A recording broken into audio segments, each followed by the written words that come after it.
വിശേഷ സ്തുതിയായിരിക്കട്ടെ. ഞാൻ brother Shaiju Adappally, Ernakulam saint Mary's prayer മിനിസ്ട്രിയിൽ നിന്ന്. ജീവിതം എന്ന് പറഞ്ഞാൽ ഏറ്റവും ഹ്രസ്വമാണ്. എത്ര നാൾ നമ്മൾ ഉണ്ടാകുന്ന, എത്ര വയസ്സ് വരെ ജീവിക്കുന്നതെന്ന് നമുക്ക് ആർക്കും ഉറപ്പില്ല. അതുകൊണ്ട് ഓരോ ദിവസവും ധൈര്യത്തോടും സന്തോഷത്തോടും സമാധാനത്തോടും ജീവിക്കാൻ സാധിക്കുക എന്ന് പറയും. അപ്പോൾ ഭയപ്പെട്ടിരുന്നിട്ട് കാര്യമില്ല. ഈ ഭയം എന്ന് പറഞ്ഞാലുണ്ടല്ല, ഭയങ്കര നിഗൂഢതയാണ്.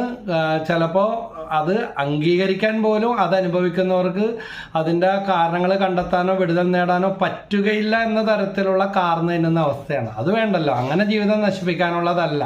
അപ്പം സാത്താൻ്റെ ഒരു കുടില തന്ത്രമാണ് ഭയം എന്ന് പറയുന്ന. എന്നും ഒരേ നിലവാരത്തിൽ സാത്താൻ വിറ്റഴിക്കുന്ന, ചെലവാക്കുന്ന ഒരു ആയുധം, അവൻ്റെ ഒരു കുടില തന്ത്രങ്ങളാണ്.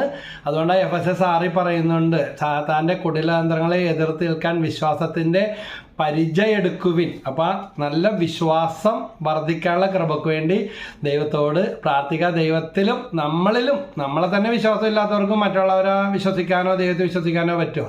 അതുകൊണ്ട് നമ്മുടെ അസ്തിത്വം നമ്മൾ അംഗീകരിക്കുക. ഇതിനെല്ലാം മാറ്റം ഉണ്ടാകുമെന്ന്.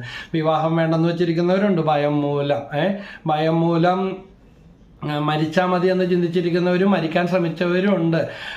ഭയം മൂലം ജോലിക്കൊന്നും പോവാതെ കയറിയിരിക്കുന്നവരുണ്ട്. കടം വർദ്ധിച്ചുകൊണ്ടിരിക്കുന്നവരുണ്ട്.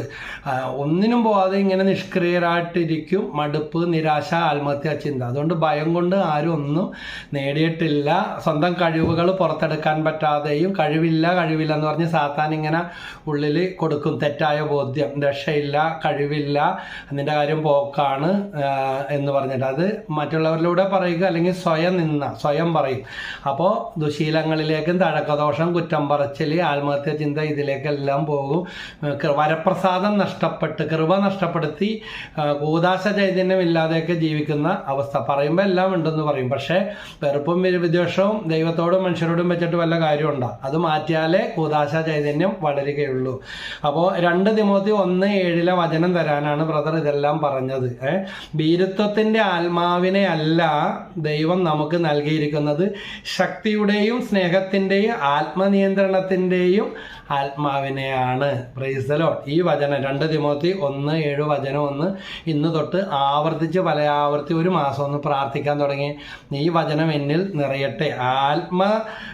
സ്നേഹത്തിൻ്റെയും ശക്തിയുടെയും ആത്മനിയന്ത്രണത്തിൻ്റെ ആത്മാവേ എന്നിൽ നിറയണമേ, എന്നിൽ നിറഞ്ഞ് കവിഞ്ഞൊഴുകണമേ. ഞാൻ ദൈവസ്നേഹത്താൽ നിറയപ്പെടട്ടെ, എന്നിൽ നിന്ന് ഭയം നീങ്ങിപ്പോട്ടെ. ഭയപ്പെടേണ്ട, ഞാൻ നിന്നോട് കൂടെയുണ്ട്. ഈ വചനം എന്നിൽ നിറയട്ടെ എന്ന് പ്രാർത്ഥിക്ക്. ജീവിതം അടിമുടി മാറും, അത്ഭുതം നടക്കും.